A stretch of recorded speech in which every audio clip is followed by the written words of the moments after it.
Hello and welcome to Health Professional Radio. I'm your host, Neil Howard. Our guest today is joining us from Cybrexa, a biotech company. They're developing heat-seeking missiles, as it were, for tumor-selective platform. It's Dr. Ranjit Bindra, and he's here as a physician scientist. Thank you so much for joining us on the program today, Doctor. Thanks so much for having me. Now, as I mentioned, you are a doctor, you're a physician and a scientist. Give us just a brief background. Yeah, so I'm an associate professor at Yale. I'm a physician scientist. I spend about half my time running an R01-funded DNA repair lab at Yale. And I spend the other time treating cancer patients and running clinical trials.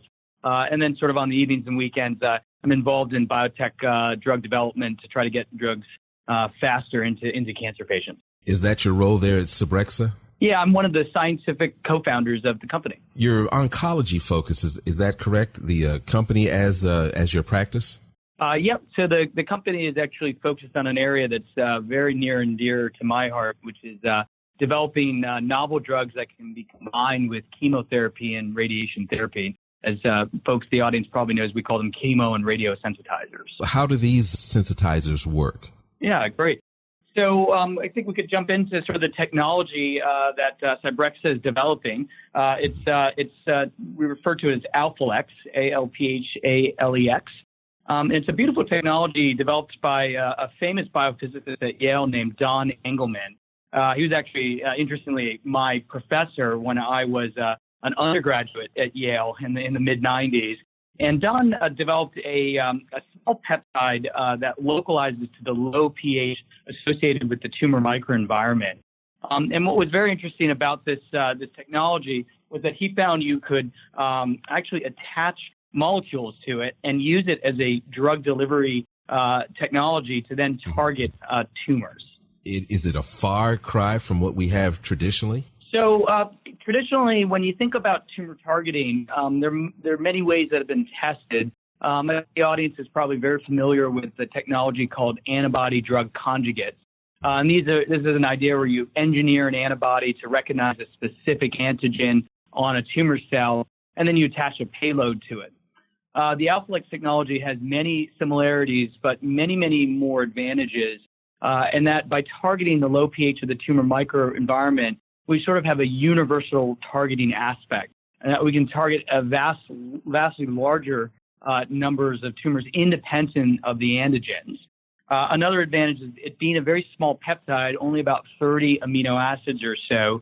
Many years of work have now shown by multiple groups that these smaller peptides are able to penetrate the tumors much deeply and give much higher exposures to the tumors themselves. A third advantage is that these are simpler molecules overall to design, and as such, we can actually load a lot more drug onto the Alphalex molecules to deliver higher doses to the tumors. Is this therapy compatible with all different types of chemicals in the chemotherapy process? Yeah, so that's a wonderful question. So in theory, the Alphalex technology can be used for a pretty wide range of molecules. What we've been focused in on are these class of molecules called DNA repair inhibitors. And that sort of brings it back to my own academic career and the problems that I've been interested in solving during the course of time treating cancer patients.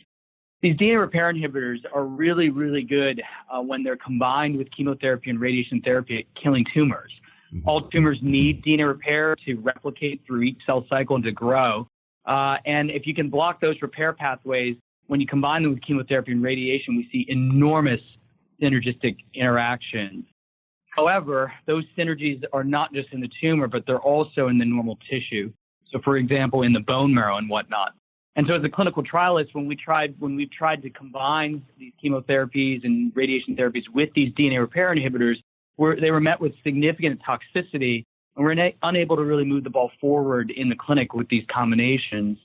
And so when we thought of forming Cybrexa, we said, well, this could be using this approach could be a really elegant way to target those DNA repair inhibitors only to the tumor. So in that manner, you could come in with radiation therapy or chemotherapy and have a tumor-targeted DNA repair inhibitor, and then you get a much greater effect in terms of treatment efficacy with reduced toxicity. How much time is involved in determining what is the best course of action for each individual patient and each individual type of cancer? So that's a great question, and I think that actually speaks to one of the problems in the field of using these DNA repair inhibitors and DNA damaging agents. For a while, when it was understood that there was too much toxicity in the combinations, a lot of folks focused on very specific biomarkers where there was an intrinsic sensitivity to the tumor.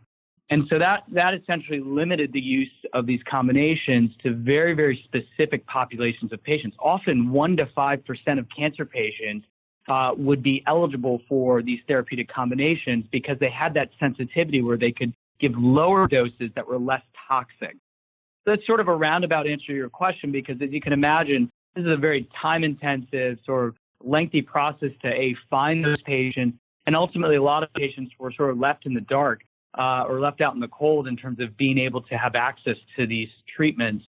And so in some respects, Cybrexa's approach will rapidly speed up the ability to get these drugs, because now we don't need to focus on biomarkers because we're able to target the tumor. Is this, level of efficiency going to be reflected in the cost-effective aspect of the products that Cybrexa is developing right now?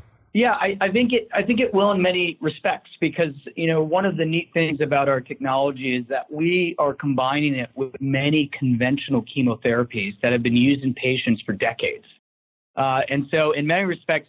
There's so many, great new therapies out there and triple, quadruple combinations trying to hit different targets, where we come in with a very simple, elegant, and arguably bold strategy to target one DNA repair inhibitor with one chemotherapy. So in the long run, we make these treatments much more simpler. And by reducing toxicity, we'd avoid longer hospital stays for these patients, at the same time increasing the overall survival for this patient population. Ranjit, in wrapping up, when it comes to this technology, is it necessary for a candidate to have shown a low level of success in other therapies before this one is implemented, or can this one be implemented as soon as it's determined to be the best course of action initially? Yeah, so that speaks to really oncology development in general. I think initially, Cybrexa's pre-IND stage company will be filing our IND middle of next year, and we'll actually be in patients early 2020, which I'll just note is quite remarkable for the clinicians on the phone to come up with an idea and get into patients in a little under 3 years is quite exciting. But what I can tell you is we think that this approach will first start in patients with metastatic cancers that have failed other therapies. And that really is the standard way that we run phase 1 trials in oncology. But our vision is really we're just getting started. Our preclinical data suggests that we'll be active in earlier stages of the disease. And as we focus on other things like radiosensitizers, we can move into sort of the stage 2, stage 3 cancers just because of the power of our approach. But in the beginning, to answer your question, we will start with the later stage 4 metastatic patients.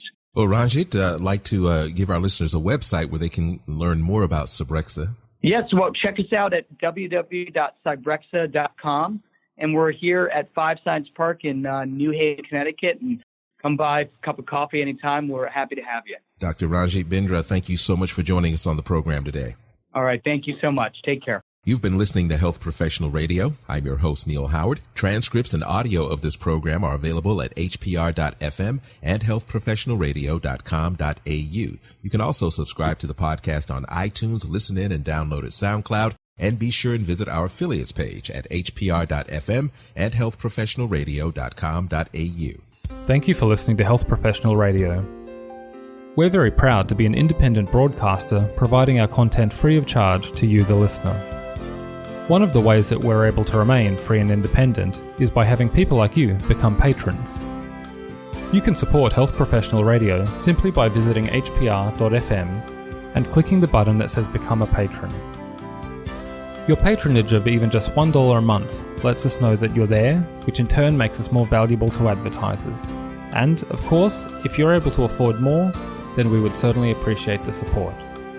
My name is Toby Longhurst from Health Professional Radio. Please, visit hpr.fm, click the Become a Patron button, and support us if you can.